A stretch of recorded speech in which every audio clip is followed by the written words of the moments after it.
à quoi renvoie le panafricanisme. Donc c'est fondamentalement ça, et c'est ce qui vous sera partagé ici de manière plus détaillée. D'entrée de jeu, je vous le répète donc, je l'ai déjà dit une fois mais je le répète encore, la répétition étant la mère de l'éducation. Chaque fois que vous allez entendre dans PAN, P-A-N, sachez que c'est quelque chose qui englobe maintenant vos rapports avec la France, vos rapports avec les États-Unis, vos rapports avec d'autres pays vont être déterminés par votre envie de souveraineté. Si les rapports envers la France avec les États-Unis mettent en péril l'intérêt de la chose commune, dans le cas précis actuel de la chose africaine, oui, évidemment, vous serez amené à rompre vos relations ou à redéfinir vos relations. Mais voilà, on ne se lève pas un matin, on insulte la France et on devient panafricain. Parce que si j'insulte la France et que j'insulte le Mali, la Côte d'Ivoire, le Sénégal, la Zambie, la Tanzanie, en même temps, bah, je ne suis pas panafricain parce que parmi mes ennemis, il y a ceux avec qui je devrais, en fait, de manière obligatoire, faire bloc contre justement les intérêts étrangers. Nous allons donc demander à Monsieur Footing si il est disponible. Enfin, nous allons attendre. On va regarder sa demande. Alors, que dis-tu, Bloom? Je dis, vous ne me voyez pas ici. Je ne comprends pas. Est-ce qu'il y a un souci? En fait, comme j'ai dit, c'est quelque chose d'absolument urgent. Merci à toi, Tabanqui, pour les partages. Comme je le dis aux autres, ne sous-estimez pas la nécessité, l'impératif de sécurisation du live dont je ne cesse de vous parler. Nous sommes très attaqués, mais vraiment énormément attaqués. Et voilà, je pense que je suis peut-être la plateforme TikTok qui parle politique, en tout cas politique camerounaise, la plus signalée sur les 48-72 dernières heures. Et voilà. Donc l'objectif étant d'empêcher que le travail d'éveil, le travail de sensibilisation que nous sommes en train de faire se propage. Ceux qui veulent continuer de vendre l'image de Paul Biya comme un leader panafricain, mais qui sur le terrain des arguments ne sont pas capables de tenir le débat, évidemment, ils voilà, ont recours à ce type de stratagème parce que ils sont là pour ça. Donc voilà. Oui, Emma Rose, c'est très bon signe. En même temps, c'est voilà, c'est une manière pour eux d'empêcher justement que les voix les plus. Tu sais que je ne suis pas dans le Congo, ça. Je suis comme toi, c'est-à-dire la renaissance, c'est dans la tête, et quand le MRC s'exprime, c'est la qualité qui est distillée.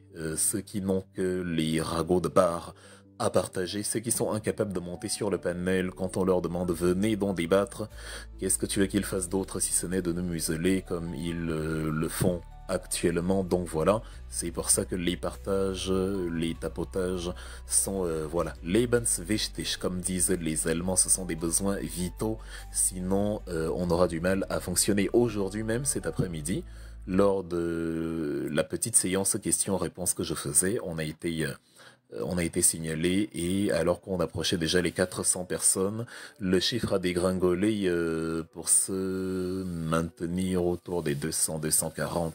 Et heureusement qu'on avait voilà, alerté un peu et qu'il y avait à nouveau des gens qui partageaient, qui mettaient toute leur énergie dans la finalité que voilà, ce ne soit pas l'hécatombe absolue. Et il y avait des gens en commentaire déjà qui ne comprenaient pas, enfin qui n'entendaient pas ce qui se disait.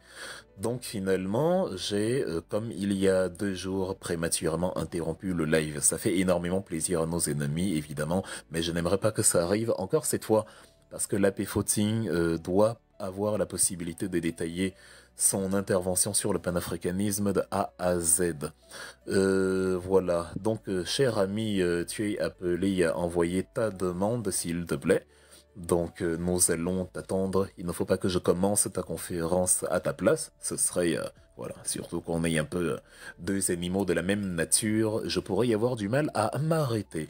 J'ai pris un cahier, j'ai pris des notes. Enfin, j'ai pris un cahier, j'ai pris un stylo aujourd'hui pour prendre des notes parce que même si je fais des confs sur le panafricanisme, ça ne veut pas dire que je sais tout sur le panafricanisme.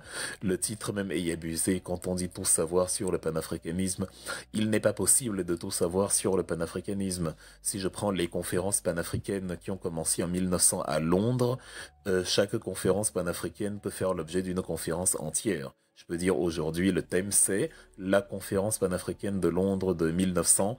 Thème la semaine suivante, la conférence panafricaine de Paris de 1919, la conférence panafricaine de 1927, etc., etc. Chaque conférence, en fait, peut faire l'objet d'un live tout entier, dont il n'est pas vraiment possible de tout savoir sur le panafricanisme. Le titre n'est qu'une illustration pour dire nous allons en fait quand même évoquer les grandes lignes du combat panafricain, les grandes figures, les grands moments du leadership panafricain. Et même si vous avez assisté à ma conférence de la dernière fois, assistez également à celle-ci et faites confiance à notre cher Footing qui, voilà, en matière d'efficacité, en matière de substance cognitive, n'est plus à présenter, voilà, parce que il y aura des choses qu'il va dire que je n'ai pas dites, il y aura des détails qu'il va apporter que je n'ai pas apporté. Et évidemment, faites comme moi aussi, prenez un cahier et un stylo et prenez des notes, même pour vos enfants, cela pourrait être intéressant.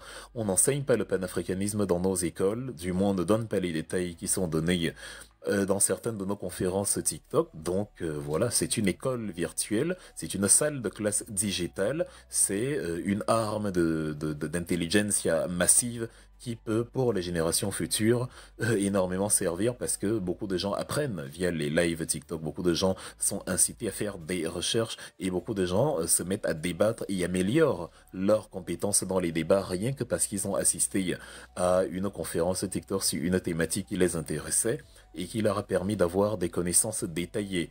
Donc ceux qui, par exemple, vous disent que le panafricanisme c'est la haine de la France, vous avez maintenant la possibilité de leur dire est-ce que le président algérien Abdelmajid Tebboune est un panafricain parce qu'il est actuellement en froid avec Emmanuel Macron.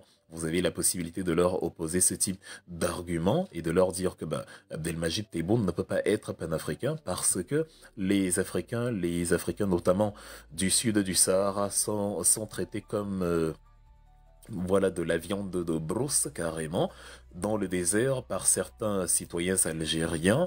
Et le gouvernement algérien ne déploie pas fondamentalement de gros efforts pour empêcher cela, alors que c'est un phénomène très récurrent, c'est un phénomène qui effraie l'Afrique tout entière, c'est un phénomène qui a lieu à l'instant même où je suis en train de vous parler, et ce n'est pas parce que tu ne t'entends pas bien avec Emmanuel Macron à un instant T que tu deviens panafricain, alors que d'autres Africains souffrent sur ton territoire.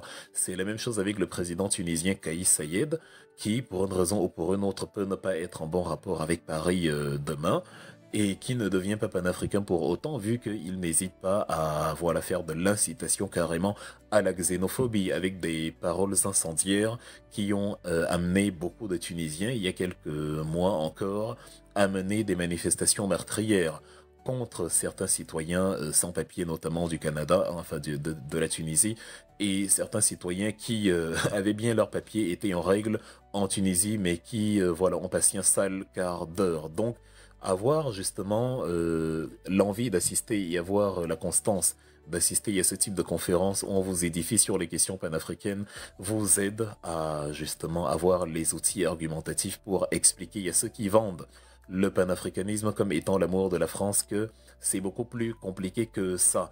Et à partir du moment où vous leur avez dit ce que le panafricanisme n'est pas, vous pouvez leur dire maintenant de manière plus facile ce que le panafricanisme est. Donc nous attendons toujours le frère Footing, je ne sais pas pourquoi il me fait autant souffrir. Voilà, nous attendons qu'il soit là. Première question, Paul Biya est-il panafricaniste? Bon, peut-être qu'en attendant que Footing arrive, je peux répondre à ta question. Évidemment, non. Il n'est pas panafricain du tout, Paul Biya. Comme j'ai dit, le panafricanisme, c'est la convergence des luttes à l'échelle continentale, sans entrer dans les détails. Mais voilà, Paul Biya, lui, il a l'habitude d'y aller en solo. C'est-à-dire, vous pouvez y avoir une décision, une direction dans la sous-région Afrique centrale. Et Paul Biya décide seul d'opérer la décision opposée.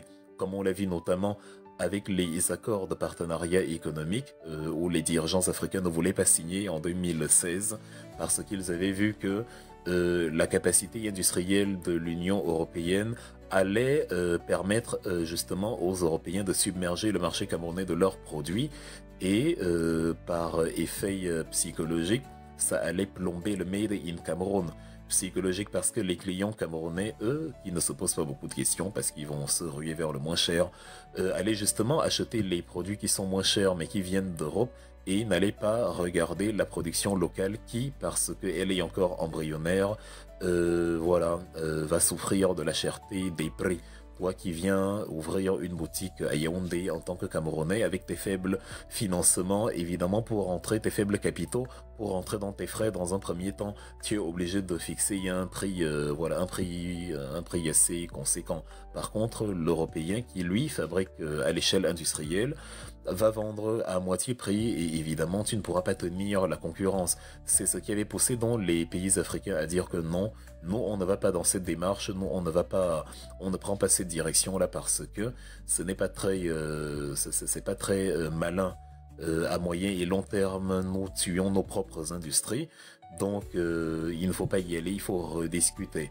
Paul Biya, sans leur demander leur avis, est allé seul signer les APE alors qu'à l'intérieur même du Cameroun, il y avait des économistes qui écrivaient en disant que il ne faut pas signer l'APE. Je me souviens d'un texte de Jean-Paul Pougala, qu'on peut ne pas apprécier évidemment, qui peut avoir moult défauts, mais je peux témoigner que pour la question, il avait exhorté dans une série d'articles le gouvernement camerounais à ne pas signer les APE. Bon, Paul Biya n'en fait qu'à sa tête, il est allé signer les APE et voilà, c'est l'antithèse du panafricanisme, parce que les Africains décident d'un commun accord de renoncer à une manœuvre, toi tu t'en vas tout seul dans cette mécanique. Ce n'est pas être panafricain. Donc non, il n'est pas panafricain. Il n'est pas panafricain parce que il ne promeut pas la libre circulation. C'est compliqué au Cameroun pour les autres pays africains. Parfois, on vous dit que non, il y a la libre circulation, mais voilà, c'est très archaïque. C'est-à-dire des citoyens tchadiens peuvent se voir refouler à la frontière, des citoyens centrafricains, des citoyens équato-guinéens et vice-versa. Et vous avez en fait, voilà, cette incapacité de la sous-région à créer une entité, une véritable entité commune, parce que le leader, la première puissance soi-disant de la sous-région, n'arrive pas à jouer son rôle de régulateur, son rôle de grand frère, son rôle de capitaine du bateau, et on est à l'intérieur d'un même socle continental, comme si on était sur des continents différents. Donc ça aussi, c'est une antithèse au panafricanisme. Voilà.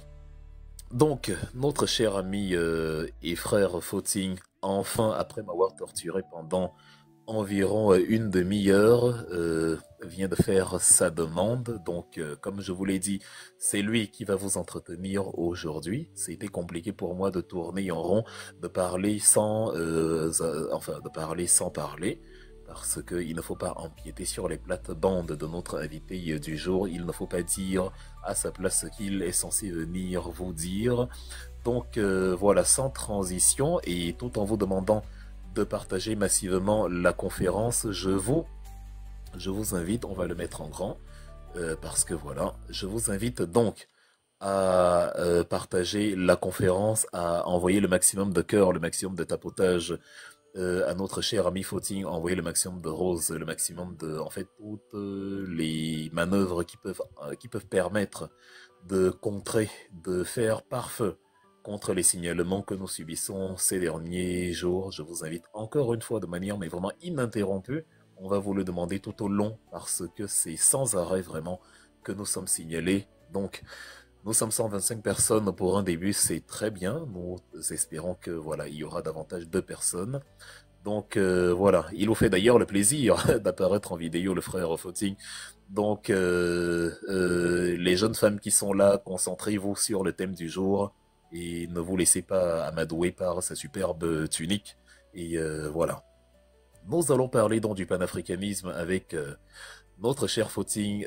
Bienvenue à toi, le père. Et voilà, je vais commencer par me plaindre du fait que tu m'as fait sécher 30 minutes, je ne savais pas quoi dire. Tu me laisses sur un grand sujet comme le panafricanisme tout seul, devant 125 personnes. Comment veux-tu que je m'en sorte? C'était compliqué. J'ai tourné en rond, j'ai blablaté, j'ai essayé de meubler comme j'ai pu. Ouais. Voilà, heureusement, Donc, maintenant ils auront l'opportunité de profiter à une analyse, une conférence de haute facture, maintenant que tu es là. Bienvenue à toi et sans toi à la maison parce que évidemment tu es à la maison. C'est le panafricanisme à micro-échelle. Merci. Je vais préciser que tu es un sardinard et que je suis un tortinard, donc ça veut bien tout dire. Mais trêve de Oui, plaisanterie. oui. Je m'excuse déjà du retard. C'était un léger retard dû à quelques petits aléas techniques, mais rien de bien grave. On est là. On va passer une belle soirée à parler du panafricanisme. Donc, je te remercie infiniment de me recevoir sur ton panel, Wilfried Ekanga, cher Wilfried.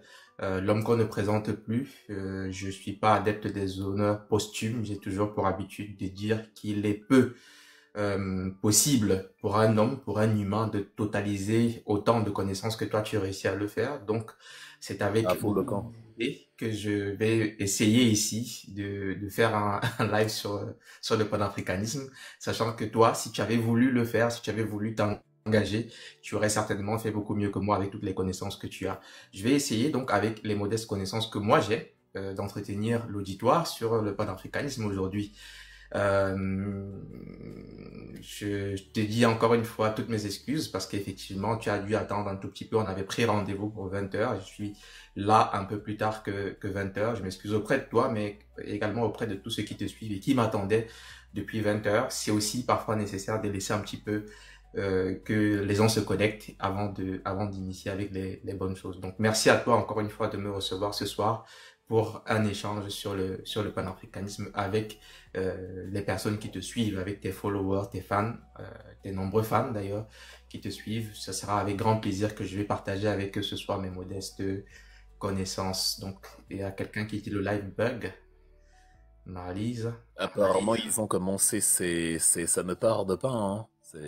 En tout cas, vas-y, on va voir si les gens nous entendent, si les gens, voilà, enfin, vas-y, Oui, je sais pas. Je pense donc, que, il y en a qui écoutent très bien, donc peut-être que c'est oui, aussi dû à la effectivement. connexion de Mais Marlise. tapotons massivement, s'il vous plaît. Tapotons vraiment massivement. Partageons aussi de manière à ce qu'on soit suffisamment nombreux pour partager sur euh, le panafricanisme aujourd'hui. Euh, je ne sais pas, je te laisse peut-être planter encore une fois le décor si tu veux ou je peux y aller. C'est toi qui vois. Alors, je pars du principe, c'est vrai que tu es libre en fait de présenter la chose comme tu veux. Il s'agit évidemment de poser les jalons de l'historique du panafricanisme parce que la finalité que nous recherchons aujourd'hui, c'est d'ouvrir l'esprit de tous les Africains qui veulent apprendre sur ce qu'est vraiment le panafricanisme, de leur donner des outils dans le cadre de la politique camerounaise par exemple, de ceux qui utilisent le panafricanisme comme outil en faveur de Paul Biya, de donner les outils à ceux qui sont honnêtes et qui veulent vraiment apprendre pour qu'ils puissent se rendre compte, un, que Paul Biya est tout ce que le panafricanisme n'est pas, de deux, voilà, de pouvoir expliquer maintenant dans leur débat ce qu'est le panafricanisme et quels sont les critères qui font d'un leader un panafricain. En fait, voilà, ce que certainement les gens qui sont là vont attendre de toi aujourd'hui, c'est que tu leur y expliques d'où vient le panafricanisme, qu'est-ce que le panafricanisme est né où, comment est-ce qu'il s'est développé, comment est-ce que le panafricanisme a été vécu par les leaders africains, comment le panafricanisme se vit aujourd'hui à l'époque contemporaine, qu'est-ce qu'on peut dire justement des individus comme Paul Biya sur la question du panafricanisme, bref, mais vraiment, le panafricanisme de A à Z. Et c'est pour ça que je t'ai mis un peu la pression tout à l'heure quand j'ai dit tout savoir sur le panafricanisme. C'est-à-dire, tu vas sauf que leur dire tout ce qu'ils veulent savoir sur le panafricanisme. C'est ton problème si ça te